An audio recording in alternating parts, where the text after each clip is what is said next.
একটা দারুণ গল্প বলছি, মন দিয়ে শোনো। একটা ক্লাসরুম চলছে, সেই ক্লাসরুমে 0 থেকে 9 এই 10টা সংখ্যা রয়েছে, ক্লাস করছে।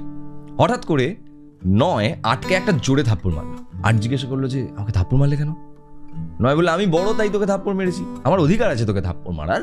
তো 8 বললো আচ্ছা এরকম ব্যাপার। তো 8 7কে একটা ঘুরিয়ে থাপ্পড় মেরেছে। এভাবে 7 6কে 6 5কে 5 4কে 4 3কে 3 2কে মেরেছে, 2 1কে মেরেছে। এবার শূন্য কি করেছে, বলছে আমি তো সব থেকে ছোট, তো শূন্য ক্লাসের একটা কোনায় কি গুটি সুটি মেরে চুপচাপ বসে আছে। এবার 1 গেছে শূন্য, শূন্য বলছে যে মারবে তো? 1 বলছে না, একটা কাজ কর, তুই আমার পাশে এসে দাঁড়িয়ে পড়। 1-এর পাশে শূন্য গিয়ে দাঁড়িয়ে পড়ে, দুজন মিলে হয়ে গেছে 10। ক্লাস এখন সব থেকে বড় কে তাহলে? 10। গল্পটা এখানেই, যে আমরা সবসময় ভাবি যে আমার থেকে যে নিচে আছে তাকে গিয়ে আমি একটা থাপ্পড় মারবো, তাকে তো শোষণ করা আমার অধিকার। কিন্তু গল্পটা তো অন্যরকম হতে পারে, তাকে যদি আমি আমার সাথে নিয়ে নিই তাহলে তো আমি আরো বড় হয়ে যাই।